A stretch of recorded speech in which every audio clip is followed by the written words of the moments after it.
बांग्लादेश में, Bangladesh is in turmoil again.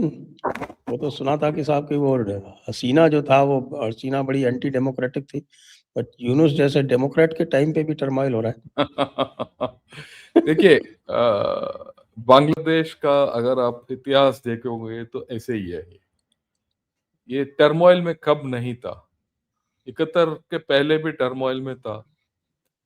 1970 में जब इलेक्शंस हुए तब टर्मोइल में था। 71 में तो टर्मोइल में था ही था। 75 में जब मुजीबुर रहमान को मार दिया तब भी टर्मोइल में था। बल्कि if you go back to 19 before late that also 1940s and 50s, even then उस it was in turmoil. वो उन्होंने शेख मुजीबुर रहमान, जिसने ये फादर ऑफ द नेशन है, उसको मार दिया। वो अभी उसको डिसोन भी कर रहे हैं। आप उसके बाद जियाउर रहमान, जिसने शेख मुजीबुर रहमान को मरवाया, उसको भी मार दिया, और वो भी पता नहीं कहाँ, उसका भी याददाश्त किसी को है ही नहीं। उसके बाद जो एरशाद आया, वो जब 15 साल उसने राज कर लिया और उसके बाद उसको जेल में भेज दिया और वो जेल में ही सड़ के मर गया।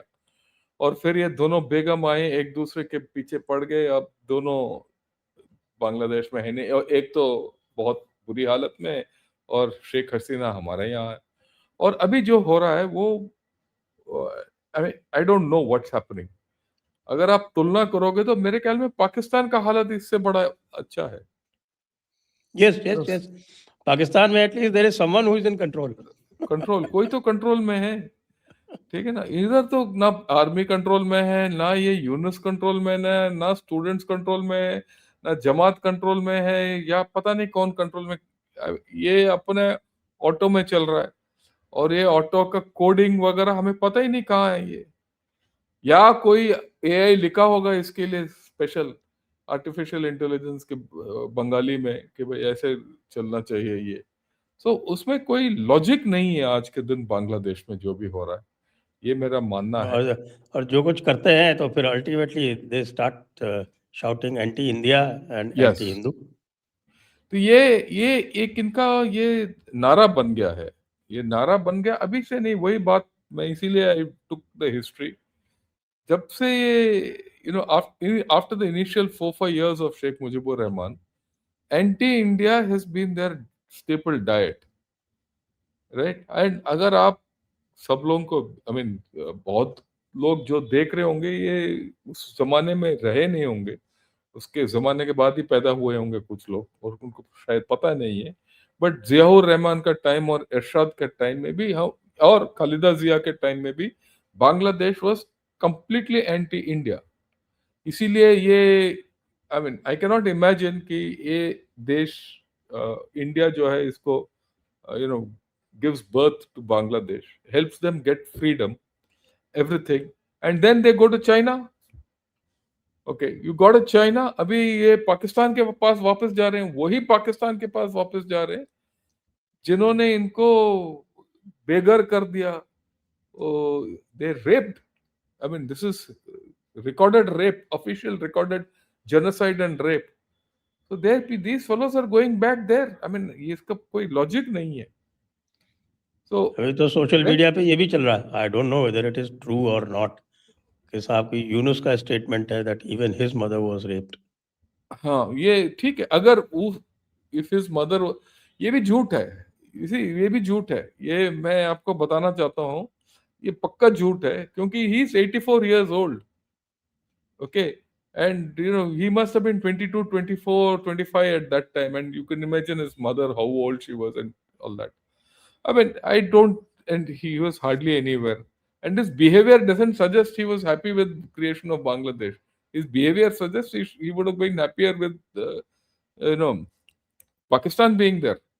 So this is a sorry country. I feel sorry for their people, and I feel जो बांग्लादेशी हिंदूज हैं, उनको मेरे ख्याल में उस वक्त उनके पास एक मौका था कि यहाँ से निकलने का, but they made a mistake.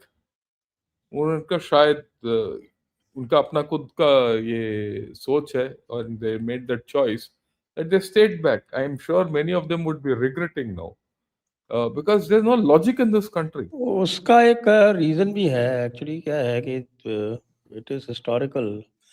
1947 में there was a guy called Jogendranath Mandal who was leader Mandal, of या the जो Scheduled law Caste minister Federation, बना था पाकिस्तान का।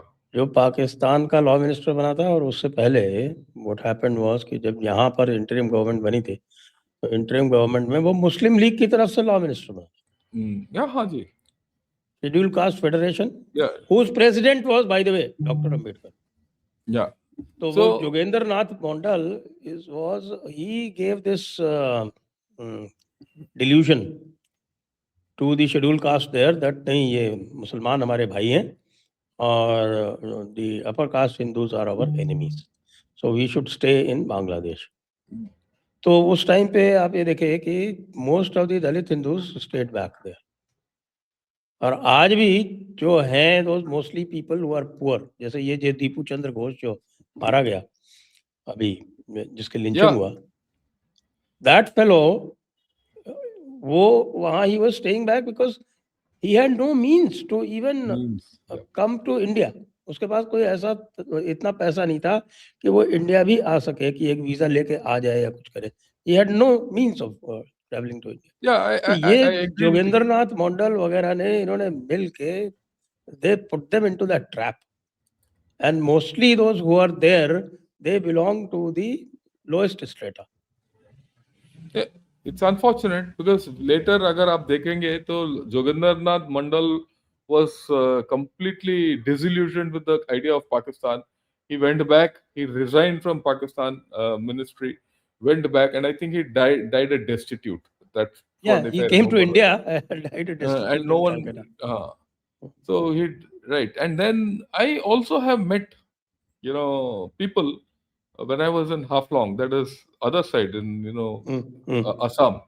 Seven People sisters, who, seven seven, sisters जो उनका पेट ऑब्सेशन है, seven sisters. yeah, seven अभी sisters. somebody wrote a joke, किसी ने जोक किया कि भाई तुम ऐसा करो, ये सेवन सिस्टर्स को सेवन ब्रदर्स बोल दो, तो शायद ये लोग जो है वो Anyway, that's foolish. I met a lot of these people who were businessmen in that part, Sylhet. वो आदमी सिलेट से था. From there he moved that side, to Assam. And they used to say, we we felt we should leave. And it is a pity that so many people are there. 8% of nearly 200 million is quite a bit. We are talking of about 16 to 20 lakh people. हाँ, तो ज्यादातर गरीब लोग हैं, ज्यादातर गरीब Now, लोग हैं। so जो we don't know how. Productive लोग थे वो तो Yeah, सारे वैसे ही मूव आउट कर गए। okay. No, but then that's not the thing. The point is, मेरा ये है कि भाई बांग्लादेश जिस तरीके से चले हमें कुछ लेना देना नहीं है उससे. To be very honest, we should be very clear as to how does it affect India and what do we do with this country hereafter. क्योंकि ये जो भी व्याख्या हुए हैं पिछले 1-1.5 साल से, from August 24 to now, we should be very clear. ये वापस, will not go back to the time when Sheikh Hasina was there. In fact, it will go worse. और हमें बड़ा क्लियर होना चाहिए. और in this kind of environment, Pakistan, China and USA will play their games, क्योंकि वो अभी entrenched हो गए हैं यहाँ.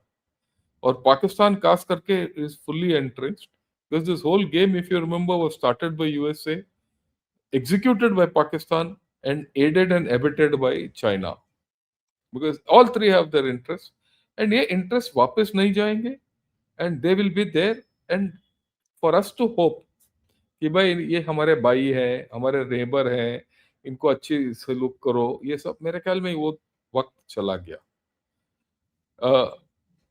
कल ही मैंने एक वीडियो किया था कि ये वक्त आ गया है कि बांग्लादेश के साथ we should have a Monroe doctor.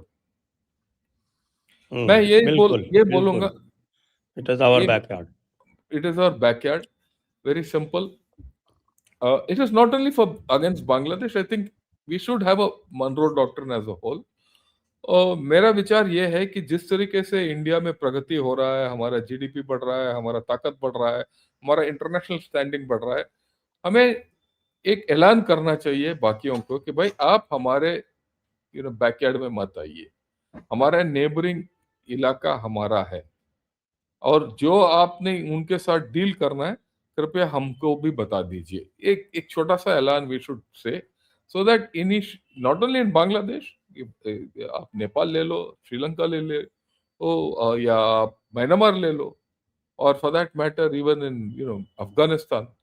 So we should say Pakistan तो छोड़ दीजिए, चाइना को छोड़ दीजिए। So I think the time has come, we should spell it out.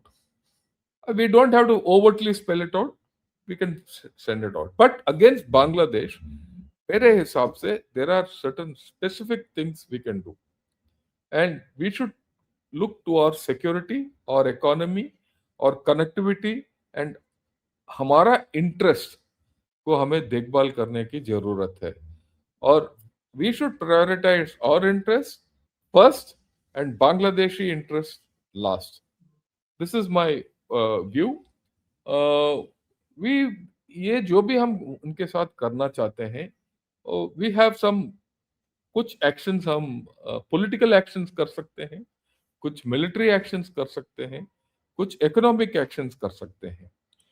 तो पहले मैं ये क्या करना है पॉलिटिकल एक्शंस के बारे में थोड़ा हम बात करेंगे, उसके बाद एक एक करके चलेंगे।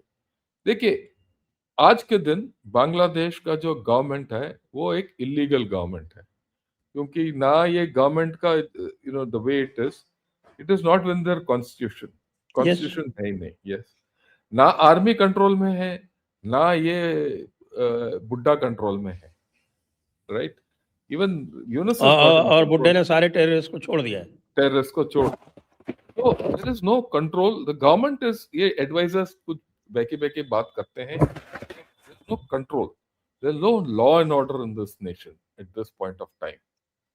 So this is the right time to convey it publicly, not only to the government but to convey to the government, to everyone publicly, that further dealings with Bangladesh, any major issue with Bangladesh will be dealt only after the elections are held and a properly elected government is in place. Till then, don't de-recognize the government, but don't get downgrade the हाँ status ठीक है, of the उसको जो है वो आप बिल्कुल एक तरह से सस्पेंशन मान लीजिए उसको, सस्पेंशन में डाल दीजिए। हाँ ठीक कि है ये ना? सस्पेंड रहेगी ये गवर्नमेंट सस्पेंड हमारे रहेगी। हिसाब से। तो हमारे लिए आप कुछ भी बोल लो, हम रिएक्ट नहीं करेंगे जब तक आप इलेक्शंस हो और ये